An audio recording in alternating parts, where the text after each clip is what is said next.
12월 5일 오늘의 말씀은 전도서 4장 9절에서 16절입니다. 두 사람이 한 사람보다 나음은 그들이 수고함으로 좋은 상을 얻을 것임이라. 혹시 그들이 넘어지면 하나가 그 동물을 붙들어 일으키려니와 홀로 있어 넘어지고 붙들어 일으킬 자가 없는 자에게는 화가 있으리라. 또 두 사람이 함께 누우면 따뜻하거니와 한 사람이면 어찌 따뜻하랴. 한 사람이면 패하겠거니와 두 사람이면 맞설 수 있나니 세 겹줄은 쉽게 끊어지지 아니하느니라. 가난하여도 지혜로운 젊은이가 늙고 둔하여 경고를 더 받을 줄 모르는 왕보다 나으니 그는 자기의 나라에서 가난하게 태어났을지라도 감옥에서 나와 왕이 되었음이니라. 내가 본즉 해 아래에서 다니는 인생들이 왕의 다음 자리에 있다가 왕을 대신하여 일어난 젊은이와 함께 있고 그의 치리를 받는 모든 백성들이 무수하였을지라도 후에 오는 자들은 그를 기뻐하지 아니하리니 이것도 헛되어 바람을 잡는 것이로다. 아멘.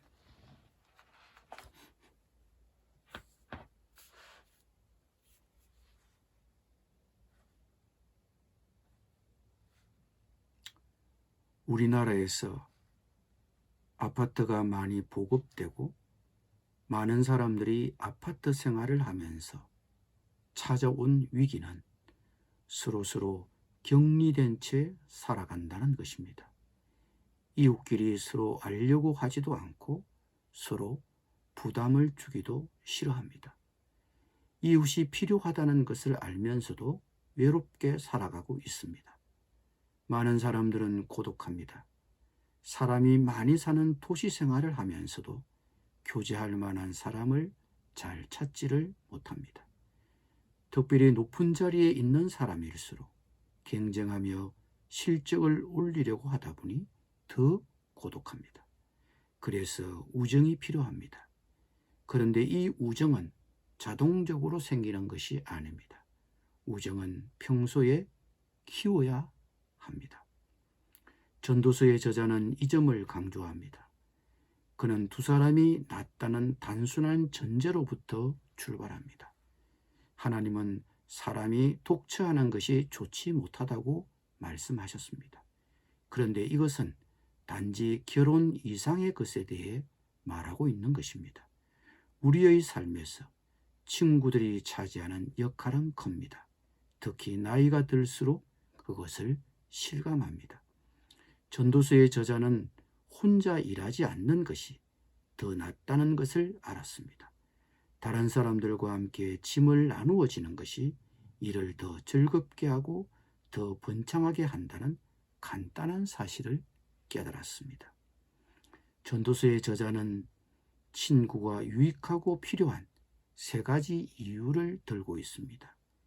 그가 넘어지면 하나가 그 동물을 붙들어 일으켜 줄 수 있습니다. 내가 약해지는 순간에, 실패할 때, 넘어지고 쓰러질 때 좋은 친구라면 그런 공경에 빠져 있을 때 그냥 가버리지는 않을 것입니다. 어려움 가운데 있을 때 우정의 질이 평가됩니다. 이처럼 친구가 있으면 약할 때 서로 격려할 수 있습니다. 또한 친구가 있으면 상처받기 쉬울 때 서로 의지가 될 수 있습니다. 인생은 침울한 순간들이 있습니다. 상처받기 쉬운 때가 있습니다. 새로운 직장이나 새로운 학교에 처음 가게 되었을 때, 병원에 있을 때, 누군가에게 보호받고 싶을 때가 있습니다. 그럴 때 단 한 명의 친구라도 곁에 있으면 그런 상황을 견딜 수 있습니다. 두 사람이 함께 누우면 따뜻합니다. 그리고 친구가 있으면 공격을 받을 때 서로 보호해 줄 수 있습니다. 한 사람이면 패하겠지만 두 사람이면 맞설 수 있습니다. 우리 모두는 사람과 싸우는 것이 아니고 이 세상의 악한 영과 그 세력들과 싸우고 있습니다. 이럴 때 우리는 친구의 도움이 필요합니다. 우리는 때로 다른 사람들로부터 공격을 당합니다. 거짓말, 인신공격, 풍문 등과도 싸워야 합니다. 그때 친구의 격려는 중요합니다. 그 격려가 우리에게 위안과 안도감을 줄 수 있습니다. 나의 가장 절친한 친구는 누구입니까? 그들은 내 인생의 풍랑을 잔잔케 하고 위험에 노출되어 있을 때 소망과 안도의 다리를 놓아주고 누군가 우리를 헐뜯을 때 우리 편을 들어줍니다. 룻은 그녀의 남편이 죽고 홀로 되었을 때 시어머니 나오미의 배려로 새 삶의 기회가 있었지만 그녀는 시어머니를 떠나지 않았습니다. 아니, 떠날 수 없었습니다. 그녀는 죽을 때까지 시어머니와 함께 할 것을 맹세했습니다. 나오미가 가장 필요로 할 때 룻은 그녀의 곁을 지켰습니다. 우리에게 이런 친구가 있습니까? 오늘 그 친구에게 어떻게 사랑과 감사의 표현을 하시겠습니까? 전도서의 저자는 성공을 지향하고 있는 사이에서 사람들 간에 있는 슬픔과 시기와 고독을 다루면서 그 권력의 무상함에 대해서도 언급하고 있습니다. 하나님은 성공한 자가, 권력을 가진 자가 거들먹거리는 것을 원치 않으셨습니다. 높은 자리에 있는 사람들은 충고를 잘 받아들여야 합니다. 충고를 무시하고 자신을 위해 권력을 행사해서는 안 됩니다. 그래서 가난하여도 지혜로운 젊은이가 늙고 둔하여 경고를 더 받을 줄 모르는 왕보다 낫다고 했습니다. 권력은 길지 않습니다. 인기가 오래가지 않습니다. 전도서의 저자는 해 아래에서 다니는 인생들이 왕의 다음 자리에 있다가 왕을 대신하여 일어난 젊은이와 함께 있고 그의 치리를 받는 모든 백성들이 무수하였을지라도 후에 오는 자들은 그를 기뻐하지 않는다고 했습니다. 권력이 짧은 것은 공직에 대한 그들의 신임을 말해주는 것일지도 모릅니다. 아니면 사람들이 변덕스럽기 때문일지도 모릅니다. 윤보선 전 대통령부터 문재인 대통령까지 10명의 전 현직 대통령을 카메라 렌즈에 담은 사진작가 김영만 씨는 40년간 대통령 사진을 찍으며 깨달은 네 글자는 권력, 무상이었다고 합니다. 박정희 전 대통령의 장례 행렬, 제수복을 입은 전두환 노태우 전직 대통령, 노무현 전 대통령과 김대중 전 대통령 분황소와 장례 형렬, 그의 사진에는 대통령이라는 자리의 영광과 고뇌, 화려함과 고독, 빛과 그늘의 대비가 선명합니다.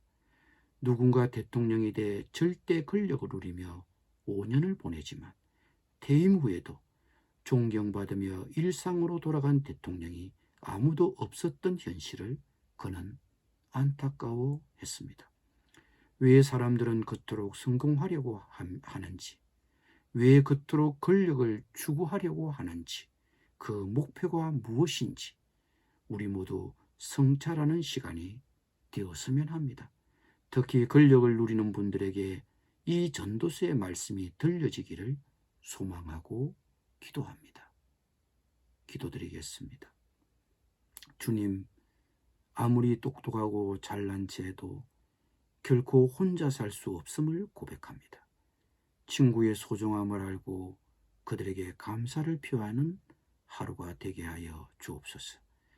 우리나라의 지도자들이, 특히 정치 지도자들이 권력의 무상을 깨닫고 국민의 충고에 귀를 기울이고 국민의 사랑을 받는 선정을 펼치게 하여 주옵소서.